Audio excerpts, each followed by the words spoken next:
He severed his owner's head before 30,000 Romans, then calmly dropped the blood-slick sword and waited for the applause.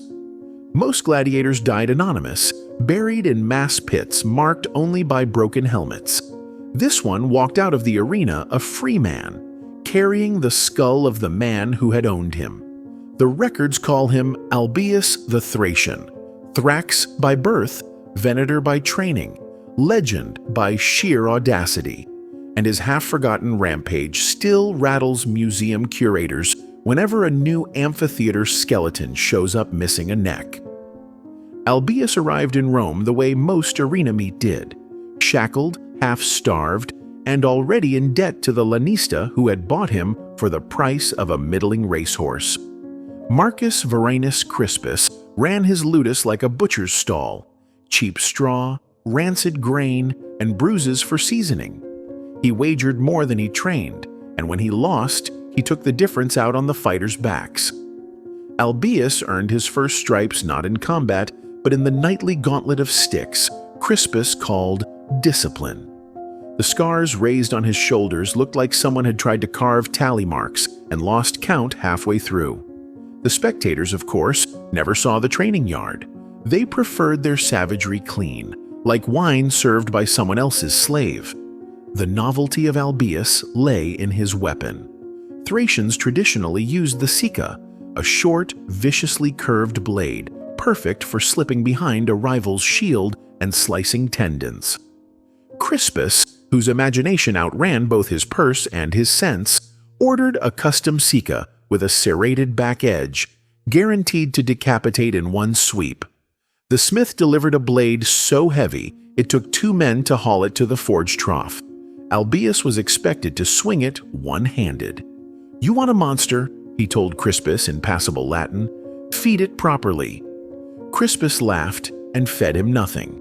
3 months later, the Thracian opened summer games by splitting a condemned murderer from collarbone to hip, so neatly the crowd argued afterward whether they had actually seen blood.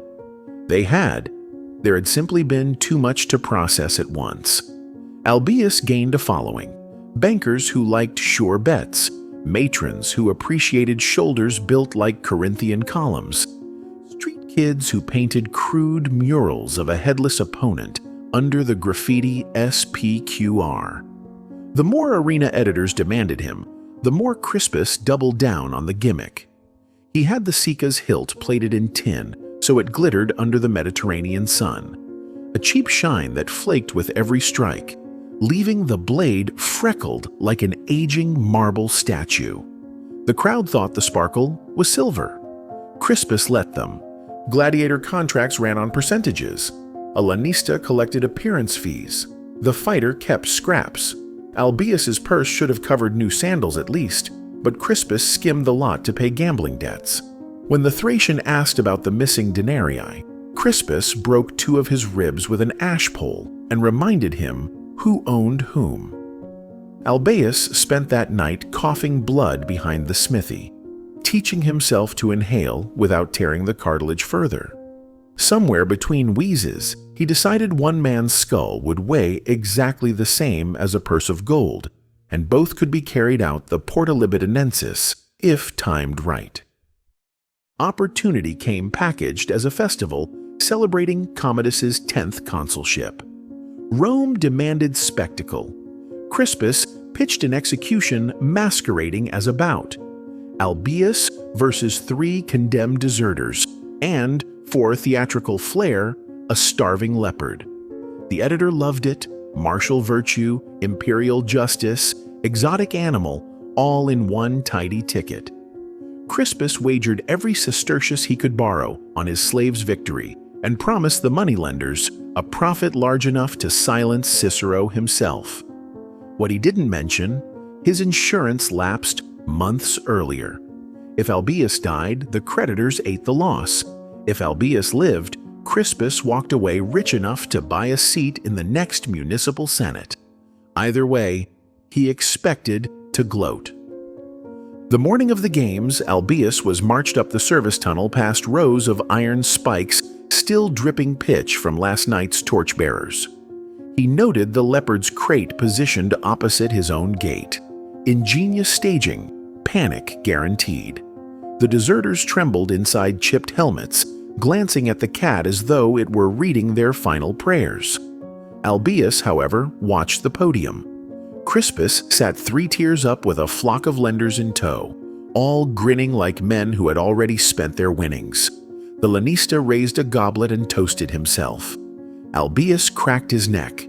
At the horn blast, the leopard shot forward, all ribs and hate. Albius sidestepped and let momentum carry it into the first deserter, who screamed once before the cat's jaw locked onto his throat. The second deserter lunged blindly. Albius ducked, hamstrung him, then reversed the blade and separated spine from skull in a single, grotesquely elegant hook. The crowd roared. Blood fountained so high it spotted the praetor's white shoes, earning Albius a reflexive thumbs down, followed immediately by a diplomatic thumb sideways, when the praetor remembered he wasn't the editor today. Albius ignored both signals. He had his own cue coming. The third deserter froze, sword lowered, issuing a half-voiced appeal to mercy neither the leopard nor the audience could hear over their own noise. Albius thrust the deserter toward the cat and turned, scanning for the lanista. Crispus was on his feet, fist-pumping, mouth forming brags the lenders pretended to admire. Albius lifted the serrated Sika as if acknowledging applause, then hurled it. Tin-plated steel whirled end over end, clipped a senator's lapdog, and landed hilt first in Crispus's bronze breastplate with the force of an uncollected debt. The breastplate crumpled.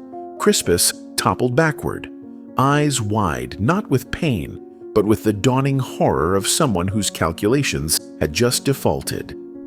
Albius vaulted the barrier, seized the weapon, and finished the math with one deliberate sideways pull. Heads seldom detach neatly. There are tendons, warm cartilage, stubborn bone. The serration helped. The neck surrendered with a wet snap, audible even to the back benches. Crispus's head rolled twice, then lodged against the podium's marble step like some obscene coin in a fountain. Silence staggered across the amphitheater, tripped and shattered into applause. Executions were routine. Insurrection performed mid-spectacle was something new, a living mosaic destined for the memory of anyone within smelling distance of the blood. Roman law said a slave who murdered his master faced crucifixion alongside every other slave in the household.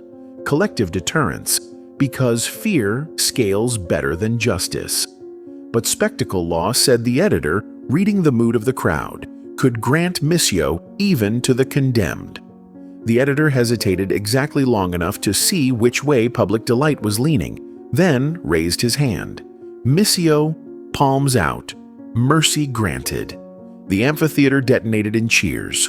Albius bowed, collected Crispus's head by the hair, and walked a circle so everyone could appreciate the prize. Somewhere near the vomitoria, a drunken accountant fainted, probably calculating unpaid loans. Freedom required paperwork. Nobody had drafted forms for self-liberated via beheading, so the magistrate scribbled manumission on the back of an arena program and hammered the wax seal with his signet. Albius signed with a thumbprint. Lanista blood served as ink, and left the city before the senator sobered up. The leopard, by the way, was finally dispatched by a net fighter who earned a commemorative clay lamp depicting himself catching a cat roughly 5 times his size. One of those lamps sits in a Cambridge drawer now, misfiled as mythic scene. Curators know better. They just worry donors won't stomach the truth. Albius resurfaced in Capua as a sword instructor, teaching provincial farm boys how to swing something heavier than a plowshare. He drank vinegar wine, minted lurid legends about his own feat, and sold them to bards at a rate of 3 coppers per exaggeration. Within a year, the skull of Crispus allegedly glowed, whispered curses, or predicted chariot race outcomes depending on which tavern storyteller you believed. None of those tales mention that Albius kept the skull not as trophy, but as collateral, proof against any magistrate who might question the legality of his freedom. Produce the head, recite the seal's text, walk on. Bureaucracy bows to evidence, especially when it reeks. Archaeologists excavating a Capuan roadside shrine in 1912 found a Thracian Sika with tin traces on the hilt and a stylized severed head carved into the pommel. The dig notes describe remarkable edgeware inconsistent with ceremonial use, a polite way of saying someone swung it so often the serrations blunted to shark's teeth. The blade disappears from the record in 1943, last seen in the back of a Wehrmacht truck alongside stolen amphorae. Somewhere, a black market collector probably brags about owning the sword that beheaded a Roman slave trader, unaware the weapon devours provenance faster than rust. What became of Albius himself? Grave tablets along the Via Appia list a Lucius Albius Victor, once a gladiator, later a fencing master, who lived free and died free. The epitaph claims he expired at 43 in his own bed, which borders on miraculous given his resume. Some scholars argue Victor and Albius are different men. Others note that Thracians often adopted Latin names post-manumission. The real proof sits in the last line of the inscription: non servus, non dominus, sed vir, that is, not slave, not master, but a man. A stone-carved shrug at the hierarchy he had bisected. Modern historians debate whether decapitation could truly sway a Roman crowd toward clemency. Skeletal evidence from Ephesus shows healed wounds on vertebrae, implying spectators sometimes spared fighters even after near-lethal blows, and a scratched graffito in Pompeii reads, "Celadus the Thracian, delight of girls, delight of young boys." Popularity bent rules. Albius simply snapped them.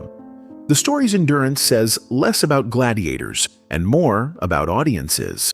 We remain addicted to reversals. Underdog flips script, tyrant loses head, crowd decides morality on the spot and calls it justice.